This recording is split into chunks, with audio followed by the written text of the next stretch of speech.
เกม Identity V นั่นเองอันนี้ก็ PE 5ไปแล้วนะคะเล่นไปเยอะมากทุกคนคงสงสัยใช่ไหมทำไมคือต้องเล่นแค่ตัวนางอะไรนะซาวนานะคะวันนี้พี่จะมาเล่นตัวใหม่ตัวที่ไม่ใช่ซาวนากันนะคะเป็นยังไงไปดูกันเลยมาแล้ว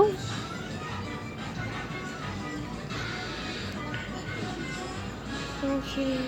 เข้ามาแล้วโอเค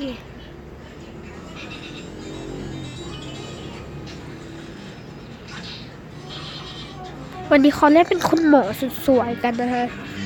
โอเคเดี๋ยวดูซิคุณหมอมีแบบไหนบ้างคุณหมอของพี่ก็จะมีแบบธรรมดาแบบนี้นะคะแต่อันนี้กับอันนี้ยังเล่นไม่ได้นะคะ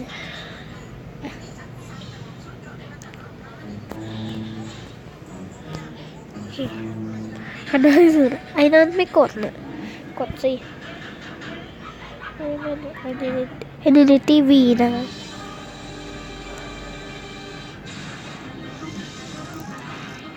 รอก่อนรอคนนี้กดนะไม่กดตลอดเลยรอนะรอไปเรื่อยๆจนมันกดก็จะตัดคลิปตอนมันได้นะคะโอเคได้แล้ว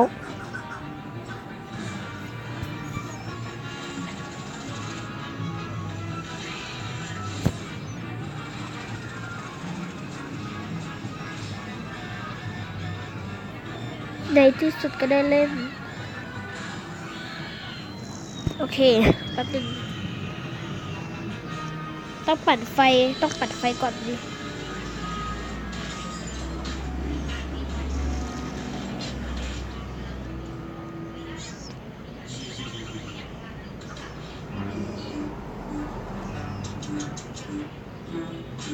โดนจับแล้วตายเลยนะเนี่ย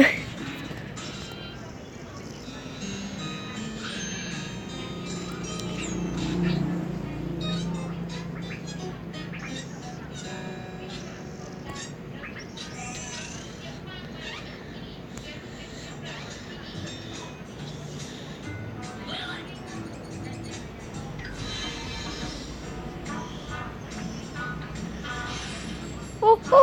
โหโดนตีแล้วงานนี้จุ๊บครับจุ๊บค่ะ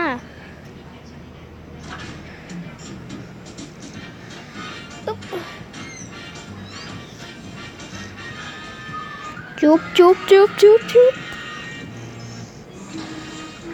โอ้ยเดินผิดเดินไปคิวตัวเองก่อน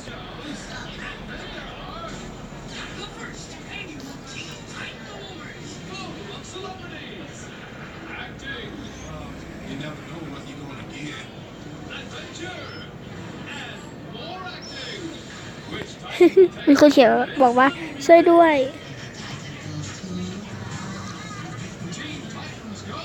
คิวเดี๋ยวเราคิวตัวเองก่อน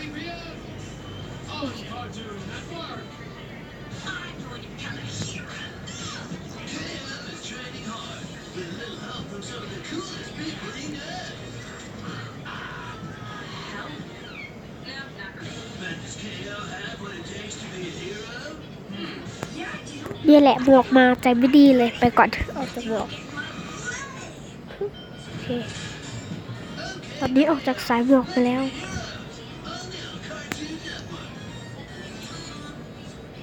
ก็โดนตีเยอะมาก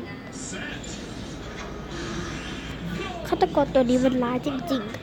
ๆจะบาดเจ็บปะเนี่ย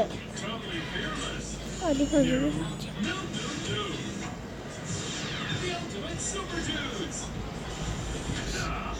ไปช่วยเพื่อนนะฮะ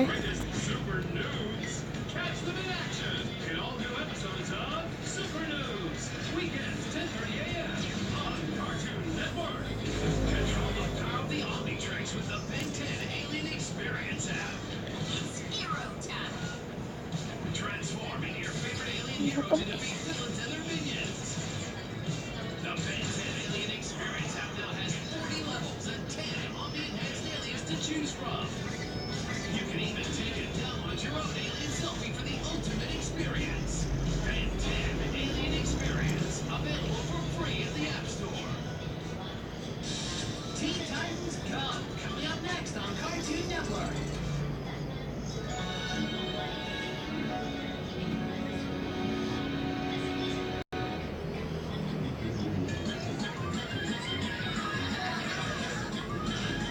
วิ่งวิ่งวิ่งวิ่งวิ่งโอ้ยโดนตีแล้ว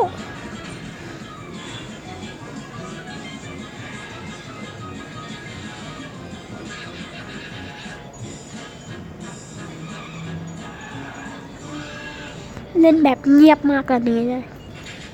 เดี๋ยวไปคิวตัวเองก่อน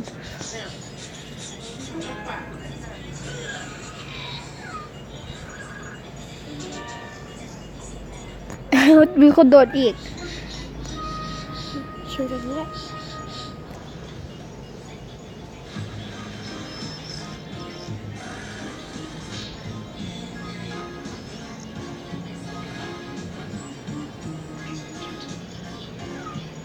ไปจับตัวนี้ก่อน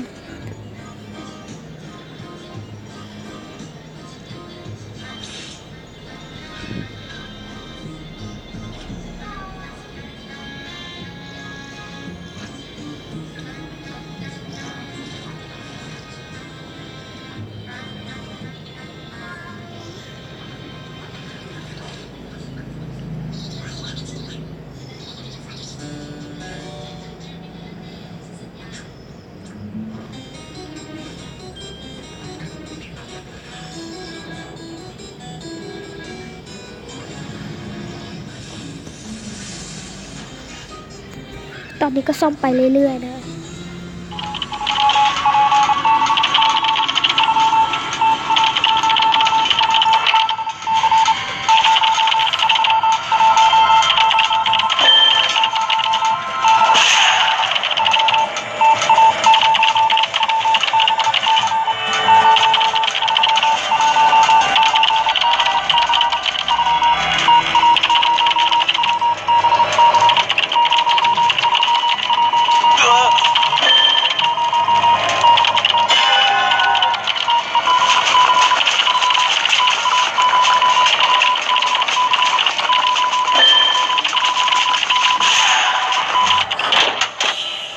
เป็น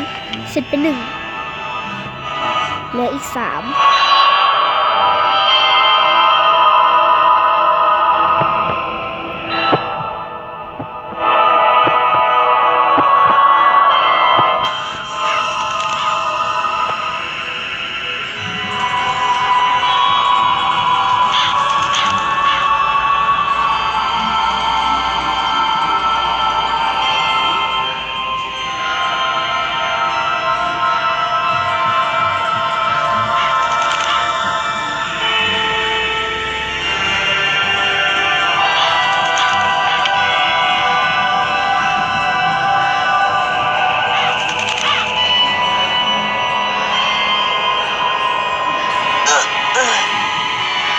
เอาอีกแล้ว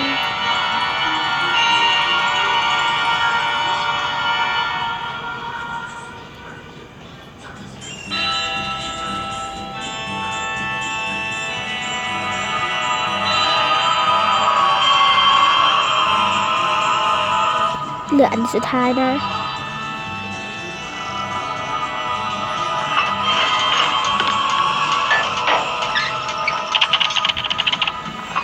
ส่วนใหญ่ไม่ใครเล่นแบบตัวอะไรนะ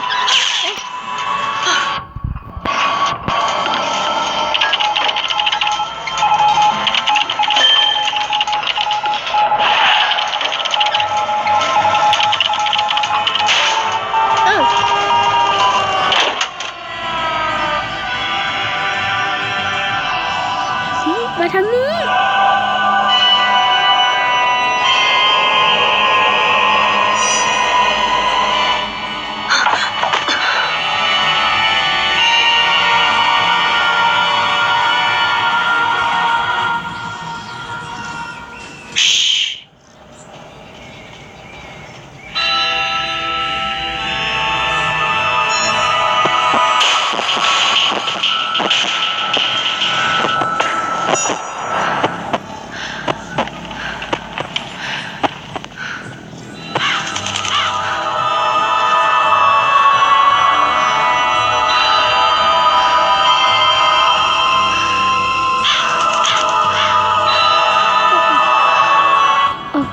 เร็วเร็วเร็ว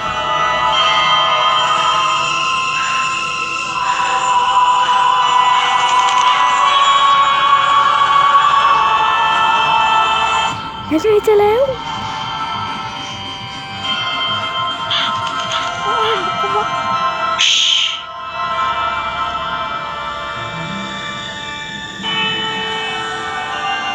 เจอประตูแล้วยิง